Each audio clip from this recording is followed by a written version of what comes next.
Bienvenue pour ce nouvel épisode de l'Instant d'après, que j'ai choisi donc de nommer Le vieux monde se meurt. Pour un peu réactualiser la formule de Gramsci, que je vais vous citer en entier, le vieux monde se meurt, le nouveau est lent à apparaître, et c'est dans ce clair-obscur que surgissent les monstres. C'est quoi aujourd'hui l'ancien monde, et c'est quoi les monstres ?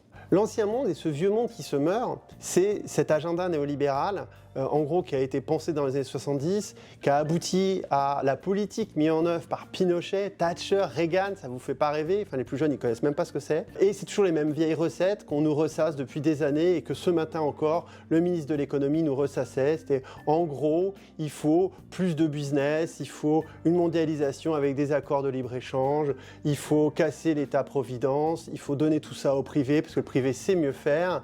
Et puis à la fin, il faut aussi que les salariés soient raisonnables, ils ne gagnent pas trop d'argent pour que les entreprises fassent un max de bénéfices, les actionnaires gagnent plein de dividendes et que ça va ruisseler, tout ça c'est génial. Bon, ça ne marche pas. Ces vieilles recettes, on sait que ça ne marche pas. Et pourquoi ce vieux monde se meurt, hein, c'est l'expression de Gramsci. Parce que c'est une impasse.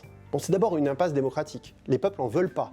Mais c'est pas nouveau. Bon, ils n'en veulent pas depuis 1995, ils n'en veulent pas en 2005, c'est le non au traité constitutionnel européen, on a dit non à la concurrence libre et non faussée. Mais la deuxième raison, c'est que c'est une impasse économique, parce que forcément, si vous réduisez les salaires, et ben les gens, ils n'arrivent pas à s'en sortir, et donc ils sont obligés de s'endetter, et ça a créé la crise économique des subprimes en 2007.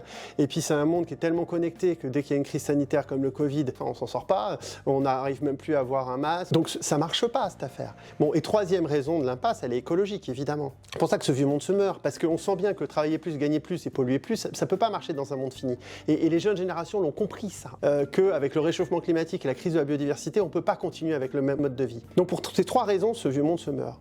Et pourquoi il y a des monstres qui surgissent? Et pourquoi en fait ceux qui nous dominent, ils font surgir des monstres? Et c'est quoi les monstres aujourd'hui? C'est quoi les monstres aujourd'hui? Eh bien les monstres aujourd'hui, c'est comme hier, ceux qui décident que le problème, le bouc émissaire, c'est pas ceux qui dirigent la planète, mais c'est l'étranger.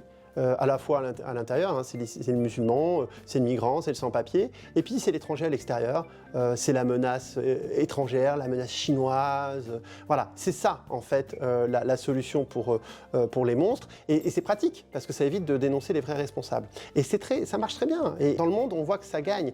C'est terrible avec le couple Trump-Elon Musk, hein, c'est le premier milliardaire de la planète avec un fou furieux qui arrive au pouvoir aux États-Unis cette année. C'est une internationale fasciste qui est en train de se construire. On a Modi en Inde, on a Netanyahou en Israël, on a Poutine évidemment, mais on a Orban en Europe, on a maintenant Meloni, donc on en a en Amérique latine.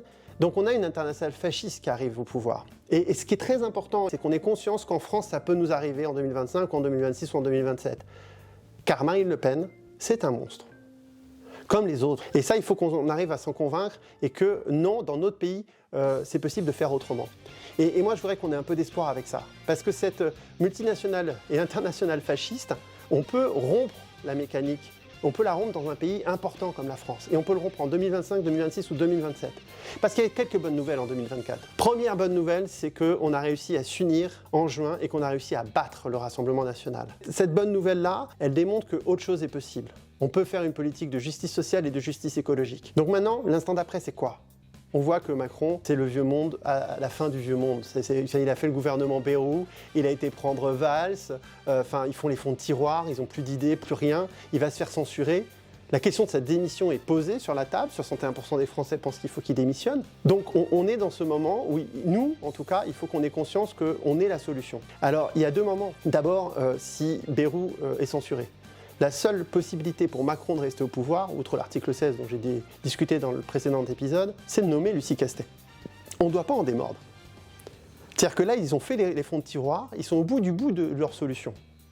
Il faut qu'on reste droit dans nos bottes. On censure donc Bayrou, et ensuite, on exige que la gauche soit nommée au gouvernement et que Lucie Castet soit première ministre. Il ne faut pas lâcher ça.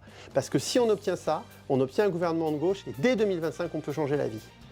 Mais si on n'obtient pas ça et que le président démissionne, il faut qu'on soit prêt. Et donc pour être prêt, il faut qu'on reste unis, reste rassemblés, et qu'on trouve un moyen de désigner un candidat commun. Donc moi je pense qu'il y a une possibilité de victoire en 2025, mais pour ça il faut qu'on se retrousse tous les manches, qu'on reste unis sur une logique de radicalité, parce que c'est l'autre argument un peu important, et je finis là-dessus, en 2024, c'est qu'avec Kamala Harris, on a vu que ce n'est pas en reprenant les recettes du vieux monde, Hollande ou Glucksmann, qu'on arrivera finalement, à résoudre nos problèmes. Donc il faut rester unis sur un problème de radicalité, et c'est ça qu'on va essayer de mettre en œuvre, et c'est ça que je vais défendre encore cette année.